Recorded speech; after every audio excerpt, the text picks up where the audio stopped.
أعوذ بالله من الشيطان الرجيم بسم الله الرحمن الرحيم والصلاة والسلام على رسول الله. Assalamu alaikum wa rahmatullahi wa barakatuhu. Dans cette vidéo, nous allons voir comment faire les géoréférencements relatifs dans les logiciels des systèmes d'information géographique QGIS. Nous allons géoréférencer cette carte du Niger qui manque de coordonnées, ça veut dire qui manque de référence spatiale.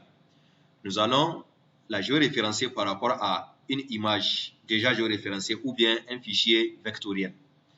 Cette carte contient les découpages, elle contient les localités du Niger et les réseaux routiers.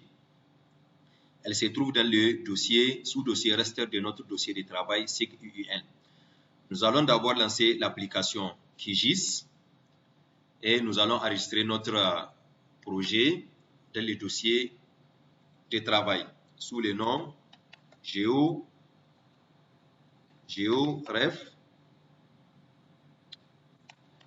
relatif. Nous allons configurer notre système de coordonnées au WGS84 avec les coordonnées géographiques. C'est le code EPSG 4326 qui nous est déjà proposé par QGIS par défaut.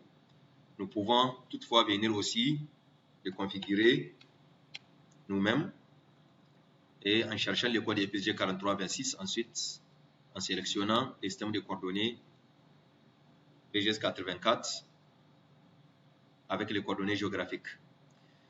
Et nous allons ajouter notre image,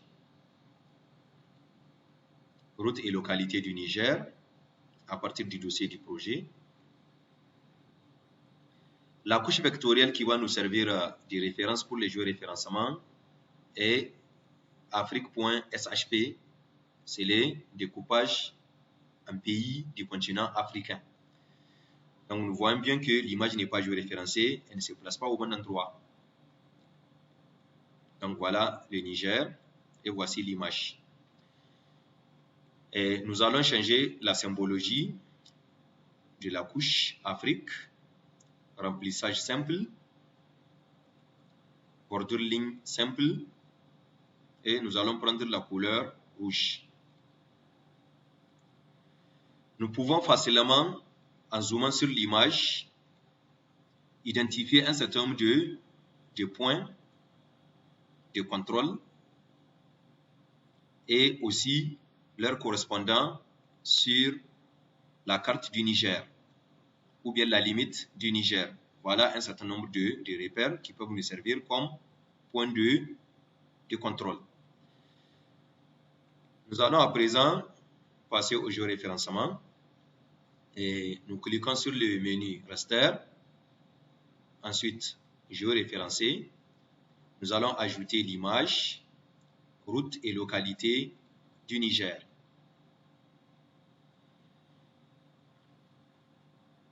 Ensuite, nous allons créer les points de contrôle. Notre premier point de contrôle sera le point triple entre le Niger, la Libye et le Tchad. Nous allons cliquer sur les points. Donc, au lieu de saisir les coordonnées directement, nous allons cliquer sur depuis les canevas des cartes. Une fois sur la carte, nous allons zoomer. Nous allons zoomer pour venir au point correspondant. Ensuite, nous cliquons.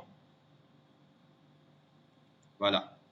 Donc, QGIS capture automatiquement les coordonnées de notre point de contrôle. Nous cliquons sur OK. Le nouveau point de contrôle s'ajoute. Nous allons zoomer sur l'emprise totale. Nous allons prendre, par exemple, ce point au niveau de la frontière entre le Niger, d'un côté, le Nigeria et le Bénin. Nous allons créer notre deuxième point de contrôle et pour les coordonnées, nous allons les prendre sur les canevas de la carte. Nous faisons précédent, précédent. Voilà, et nous zoomons sur le point triple Il y a le Nigeria de ce côté, le Niger et le Bénin, et nous cliquons. OK, le deuxième point de contrôle est créé. Nous allons créer notre troisième point de contrôle au niveau du point triple entre le Mali, le Burkina Faso et le Niger. Ajouter un point depuis le canevas de la carte. Nous allons zoomer. Ensuite, notre troisième point sera ici. OK. Ensuite, nous allons créer un quatrième point au niveau du point triple entre le Tchad, le Niger et le Nigeria. Donc, nous avons déjà la main sur la création des points. Nous cliquons sur le point triple. Ensuite, depuis le canevas, dézoomons et nous allons zoomer sur les points triples. OK. Nous avons créé un quatrième point de contrôle. Nous allons créer un cinquième point de contrôle au niveau du point triple entre le Mali, l'Algérie et le Niger.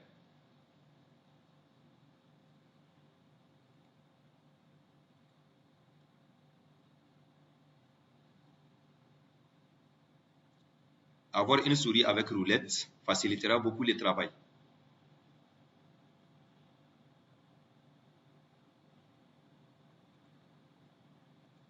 Donc, notre cinquième point de contrôle est créé.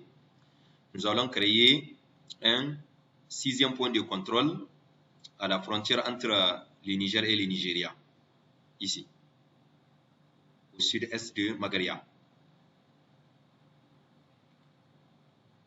Le point correspondant se trouve ici.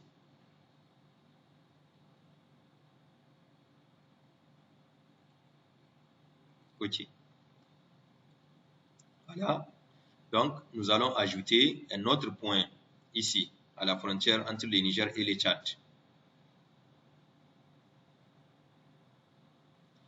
Vous pouvez créer autant de points de contrôle que vous pouvez. Ça permettra d'avoir une bonne transformation.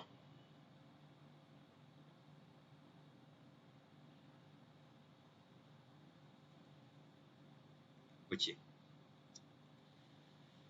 Donc, nous avons créé 7 points de contrôle. Nous allons créer maintenant un huitième au point triple au niveau de la frontière entre le Niger, l'Algérie et la Libye.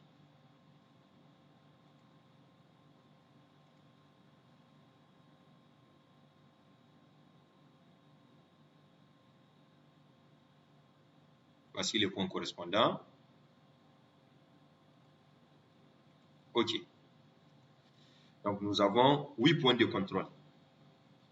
C'est largement suffisant pour faire et pour appliquer plusieurs types de transformations. Nous allons à présent configurer notre transformation. Et au lieu de la transformation de Helmholtz, nous allons prendre ici, par exemple, la transformation polynomiale d'ordre 2.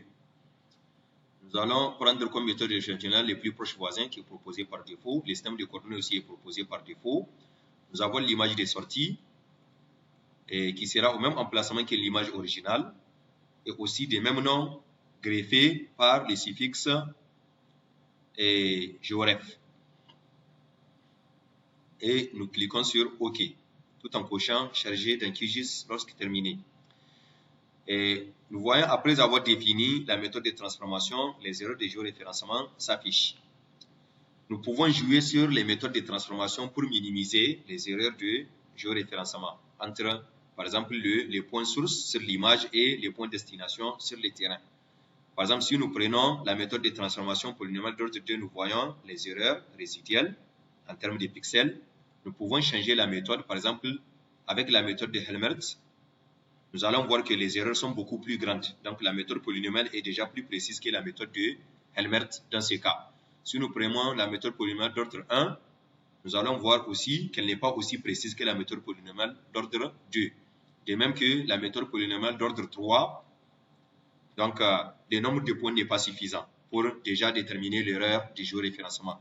Donc, nous allons nous limiter à la méthode de transformation d'ordre 2. Et nous cliquons sur OK et nous lançons notre géoréférencement. Géoréférencement réussi. Le reste a été géoréférencé avec succès.